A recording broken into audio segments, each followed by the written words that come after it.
நேர்கள் அனைவருக்கும் இனிய தமிழ் புத்தாண்டு நல்வாழ்த்துக்களை தெரிவித்துக் கொள்கிறேன். நான் உங்கள் வாழ்க நலமுடன் ஜோதிடர் டிஜே சுந்தரபாண்டி. நேர்களே, தற்போது நம்ம என்ன பார்க்க போகிறோம் அப்படிங்கிறத ஷார்ட் அண்ட் ஸ்வீட்டாக முதலே சொல்லியாச்சு. தமிழ் புத்தாண்டு, இந்த தமிழ் புத்தாண்டு முதல் உங்களுடைய லைஃப்பில் என்னென்ன மாற்றங்கள், என்னென்ன முன்னேற்றங்கள் ஏற்பட போகுதுங்கிறத பார்க்க போகிறோம். ஸோ ஃபஸ்ட்டு விஷயம் வந்து பார்த்திங்கன்னா, இந்த தமிழ் புத்தாண்டு எதன் அடிப்படையில் ஃபஸ்ட்டு நம்ம கொண்டாடுறோம்? ஏன்னா எல்லா மாதமும் தமிழ் மாதம் தான். இப்போ சித்திரை முதல் கிட்டத்தட்ட சித்திரை, வைகாசி அப்படின்னு ஒவ்வொரு மாதம் தமிழ் மாதம் தான்.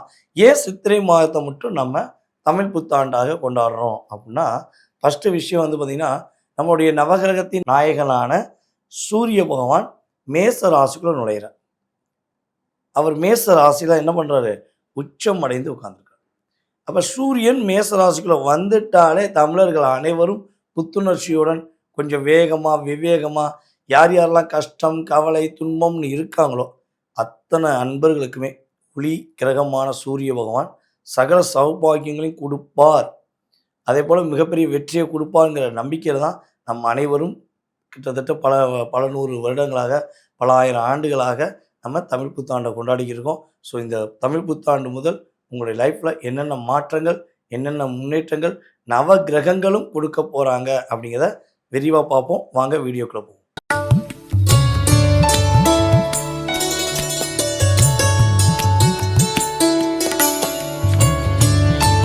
தன்னுடைய கற்பனை ஆற்றல்களை மிக சீரும் சிறப்புமாக மற்றவர்களுக்கு இயக்கிவிட்டு தன்னை பற்றி யோசிக்காத மிதுனராசி அன்பர்கள் அனைவருக்கும் இந்த தமிழ் புத்தாண்டு முதல் தன்னை பற்றி யோசிக்கக்கூடிய செயல்பாடுகளை குரு பகவான் கொடுக்க போகிறார். உங்களுடைய ராசியில் ஜென்ம குருவாக இருந்த குரு பகவான் இந்த ஆணி மாதம் முதல் உங்களுடைய ராசிக்கு 2ஆம் இடமான கடக ராசிக்குள்ளே போகிறார். கிட்டத்தட்ட உங்களுடைய ராசிக்கு 10ஆம் இடத்தில் அப்படி ஜம்முன்னு உட்கார்ந்துருக்க நம்முடைய சனி பகவான் குரு பகவானுடைய ஆதரவோடு உங்களுடைய குதூகலமான வாழ்க்கையை கொடுக்க போகிறார். உண்மையாவா? எப்படி அப்படின்னு நீங்கள் கேட்கலாம். எனக்கு தெரியுது. ஒரு விஷயம் கேட்டுக்கோங்க. கிட்டத்தட்ட ஒரு 6 வருடம் அல்லது 3 வருடம், இந்த 2 வருடங்களில் நம்மளுடைய மிதுன ராசிக்காரங்க என்னைக்கா சந்தோஷமாக இருந்திருக்கியாப்பா? என்னைக்காவது நீங்கள் உங்களுடைய வேலையை கவனம் செலுத்தி உங்களுடைய குடும்ப வாழ்க்கைக்காக, உங்களுடைய பொருளாதாரத்துக்காக வாழ்ந்திருக்கீங்களா?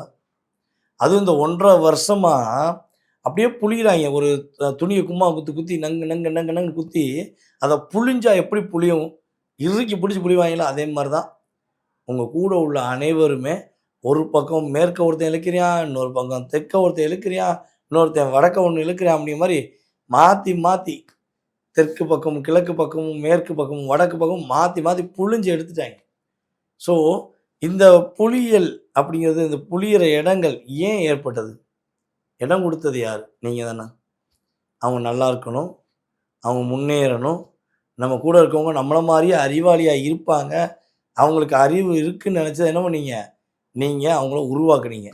ஆனால் நம்ம மக்கள் என்னென்னா, உங்கள் கூட இருந்த அத்தனை பேரும் உங்கள்கிட்ட இருந்து அறிவு திருடி தான் அறிவை பயன்படுத்திக்கிட்டாங்க. அப்போ உங்களுடைய எனர்ஜி ஆட்டோமேட்டிக்காக லோ ஆகணுங்கிறது அவங்களுடைய எதிர்பார்ப்பு. நீங்கள் ஏற்றி விட்ட ஏணியாக இருந்தீங்க, ஏறி போனவன் என்ன பண்ணுறான்? ஏணியை தள்ளி விட்டு டாட்டா காட்டுறான், இல்லாட்டி உங்களை டிஸ்டர்ப் பண்ணுறான். அதுவும் நம்முடைய மிதுன ராசி அன்பர்களுக்கு கடந்த காலங்களில் வேலையில் நிறைய பிரச்சனை இருந்துச்சு இல்லையா? உண்மைதானே? 2.5 வருஷம் எத்தனை பேர் வேலையை இழந்தீங்க? எத்தனை பேர் வேலையில் இருந்துக்கிட்டு பிரச்சனையை சந்திச்சிங்க? அதே போல் மேசராசி மாதிரியே மிதுன ராசிக்காரங்களும் கடன் பிரச்சனை சிக்கி தவிச்சிங்க. நீங்கள் வாங்கின கடன் 10,000 ரூபா இருக்கலாம், அல்லது 10 லட்சமாக இருக்கலாம். ஆனால் அந்த கடனுக்கு நீங்கள் வட்டி கட்டினது, அந்த கடனுக்காக பயந்துக்கிட்டு இன்னொரு இடத்துல கடன் வாங்கி அந்த கடனுக்கு வட்டியை மட்டும் கட்டினது. ஸோ இது வட்டி குட்டி போட்டு குட்டி வட்டி போட்டு வட்டிக்கு மேலே வட்டி போட்டு இப்போ அது பெருத்த கடனாக போயிடுச்சு.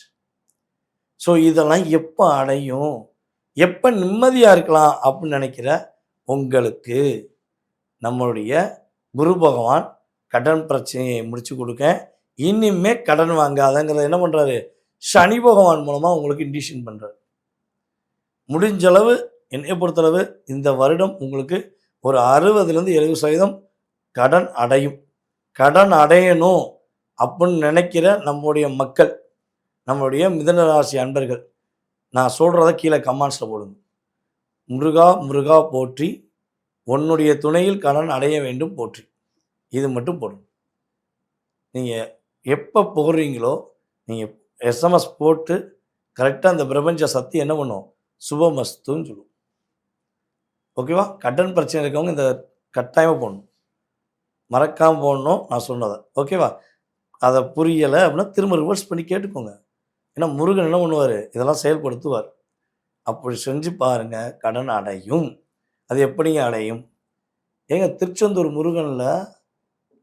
முருகன் அங்கே இருக்கிறது யார்? நம்முடைய குருவோட ஸ்தலங்க. முருகன் வந்து குருஸ்தலத்தில் அப்படியே கம்பீரமாக உட்காந்துருக்காரு. அப்போ ஆட்டோமேட்டிக்காக என்னது? நம்ம முருகனை நீங்கள் கும்பிட்டிங்கன்னா குருவோடைய ஆதிக்கம் அப்படியே கிடைக்கும். நீங்கள் மறக்காமல் பண்ணுங்கள். மனசார நம்முடைய குரு பகவானை நேசிங்க. சனி பகவானுடைய தாக்கத்திலிருந்து தப்பிச்சிருவீங்க. கிட்டத்தட்ட நம்முடைய மிதுனராசி அன்பர்கள் கம்யூனிகேஷன் சம்மந்தப்பட்ட விஷயங்களை மட்டும் கவனமாக இருக்கணும். யார்கிட்டையும் விவாதங்கள் பண்ணக்கூடாது. தேவையில்லாத வார்த்தைகள் விடக்கூடாது. அதேபோல் எஸ்எம்எஸ் மூலமாக அனுப்புறது, இந்த இன்ஸ்டாகிராம், ஃபேஸ்புக்கில் ஏதாவது புகைப்படத்தை பகிர்வது, இதெல்லாம் கொஞ்சம் கவனமாக இருக்க வேண்டாம். அதிகமாக கவனமாக இருக்கும். ஓகேவா? உங்களுடைய சந்தோஷம் இனிமேல் தான் நிலைநாட்ட போகுது. உங்களுடைய 4ஆம் இடத்த சனி பகவான் தன்னுடைய 7ஆம் பார்வை மூலமாக பார்த்து, எங்கே நிம்மதி தேடி பார்த்தேன், அது எங்கேயும் இல்லை அப்படின்னு ஒரு பாடல் கேட்ட மாதிரி உங்களை ஒரு கிட்டத்தட்ட வந்து ஒரு 3 வருடமாக புழிஞ்சு எடுத்தாங்களே. இனிமே உனக்கு நிம்மதி கொடுக்கன்னு சொல்லி சனி பகவானே சொல்ல போகிறார். நீங்கள் செய்ய வேண்டியது கம்யூனிகேஷன் சம்மந்தப்பட்ட விஷயங்களை கவனமாக இருக்கணும். உங்களுடைய அப்பாவை மதித்து மரியாதையாக அவர் மேலே அக்கறை காட்டணும். அவருக்கு ஏதாவது ஒரு குழப்பங்கள் வருது, தேவையில்லாத விஷயங்கள் செய்கிறாருன்னா அவர்கிட்ட சொல்லுங்கள், வீடியோ காட்டுங்க. அப்பா, தேவையில்லாத யார் கூடயும் தொடர்பு கொள்ளாத, யார் கூடயும் பேசாத, உனக்கு கிரக ரீதியாக டைம் சரியில்லை, என் ராசியின் அடிப்படையில் அப்படின்னு அவங்கள புரிய வைங்க. அப்பாவுடைய பாதத்தை தொட்டு கும்பிடுங்க. உங்கள் லைஃப் சூப்பராக இருக்கும். நான் சொன்ன மாதிரி நீங்கள் உங்களுடைய கடன் பிரச்சனை அடைவதற்கு எஸ்எம்எஸ் பதிவு செய்யுங்கள். அப்படியே ஆகட்டும், சிறப்பாகட்டும். வாழ்க நலமுடன். நேயர்களே, தற்போது வரை நீங்கள் பொறுமையாக நிதானமாக பார்த்தது உங்களுடைய ராசிக்கான தமிழ் புத்தாண்டுடைய பலன்கள். இந்த தமிழ் புத்தாண்டு முதல் உங்களுக்கு என்னென்ன மாற்றங்கள்லாம் வரப்போகுது, என்னென்ன விஷயங்கள்லாம் கவனமாக வரும்னு கோச்சார கிரகங்கள் ரீதியாக சொல்லியாச்சு. ஓகேவா? திரும்பவும் சொல்கிறேன், இது பொது பலனே. அப்புறம் இதில் வந்துட்டு நீங்கள் வந்துட்டு நான் நினச்சதெல்லாம் நடக்கலை, கிடைச்சதெல்லாம் கிடைக்கல அப்படின்னு சொல்லக்கூடாது. ஏன்னா இது 20% மட்டும்தான் உங்கள் லைஃப்பில் உள்ள டேர்னிங் பாயிண்ட் அப்படின்னு நான் உங்களுக்கு தெளிவாக சொல்லியிருக்கேன். அப்போ 80% அல்லது 70% எங்கே இருக்குது அப்படின்னா உங்களுடைய சுய ஜாதகத்தில் மட்டும்தான் இருக்கும்.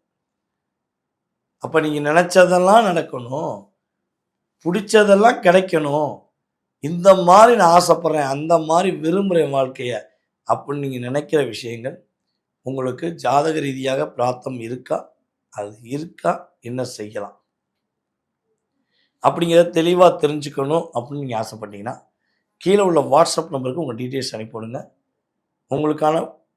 உங்களுடைய எதிர்காலம் சம்மந்தப்பட்ட அத்தனை விதமான கேள்விகளுக்கும் ஜோதிட ரீதியாக பதில் கூற நான் ரெடியாக இருக்கேன். அதே போல் நம்முடைய ஆன்லைன் வகுப்பில் யாராச்சும் கலந்துக்கணும்னு ஆசைப்பட்றீங்கன்னா, ஏன்னா நம்ம ஜோதிட கிளாஸ் எடுத்துக்கிட்டு இருக்கோம். இது 5வது கிளாஸ். இந்த வகுப்பு வந்து பார்த்திங்கன்னா ஜூம் மீட்டிங் மூலமாக நடந்துக்கிட்டு இருக்குது. யார் யாருக்கெல்லாம் ஜோதிடம் கற்றுக்கொள்ள வேண்டும் என ஆர்வமும் ஒரு எதிர்பார்ப்பும் இருக்கும், ஸோ அனைவருமே கலந்து கொள்ளலாம். உங்களுக்கு கிளாஸ் சம்மந்தப்பட்ட டீட்டெயில்ஸ் வந்து வாட்ஸ்அப்பில் சென்ட் பண்ணுவாங்க. நீங்கள் என்ன பண்ணுங்கன்னா, ஃபஸ்ட்டு உங்களுடைய பேர், உங்கள் டீட்டெயில்ஸ் எனக்கு அனுப்பிவிடுங்க. கிளாஸ் சம்மந்தப்பட்ட விவரங்கள் உங்களுக்கு தெளிவாக சொல்லப்படும். ஓகேவா? வருகிற சித்திரை மாதம் நம்முடைய ஜோதிட வகுப்பு, அடிப்படை வகுப்பு நடைபெறுகிறது. விருப்பப்படுறவங்க வந்து கலந்துக்கும். ஓகேவா? சரி. இன்னொரு விஷயம் வந்து பார்த்திங்கன்னா, ஜோதிடம் பார்க்கணும் ஆசை இருக்குது, ஆனால் என்னுடைய பிறந்த தேதி, மாதம், வருடம் தெரியலை, அப்போ நான் எப்படி பார்க்கலாம் அப்படின்னு நினைக்கிங்கன்னா, உறுதியாக உங்களுக்கு பிரசனம் என்ற ஒரே ஒரு மிகப்பெரிய கருவியின் மூலமாக உங்களுடைய அத்தனை விதமான கேள்விகளுக்கும் பதில் சொல்ல முடியும். உங்கள் லைஃப்பில் என்ன நடந்திருக்கு, என்ன நடக்க போகுதுங்கிறத தெளிவாக சொல்லலாம். ஸோ அதுக்கும் நீங்கள் வாட்ஸ்அப்பில் டீட்டெயில்ஸ் அனுப்பணும். கட்டாயமாக உங்களுக்கு அப்பாயின்மெண்ட் டைம் கொடுப்பாங்க. ஸோ அந்த நேரத்தில் நீங்கள் என்ன பண்ணலாம், எனக்கு தொடர்பு கொள்ளுங்கள். ஓகே. ஸோ இவ்வளோ நேரம் எங்களுக்கு பொறுமையாக ஆதரவு கொடுத்த எங்களுடைய நேயர்களாகிய உங்களுக்கு இனிய தமிழ் புத்தாண்டு நல்வாழ்த்துக்களை மறுபடியும் தெரிவித்துக்கொண்டு, உங்களுடைய வாழ்க்கையில் எல்லா வளமும் எல்லா நலமும் பெற்று நீங்கள் மிக மகிழ்ச்சியாக இருக்க உங்களுக்கு வாழ்த்துக்களை கூறிக்கொள்கிறேன். வாழ்க நலமுடன். என்றும் உங்களுடைய டிஜே சுந்தரபாண்டி. நன்றி, வணக்கம்.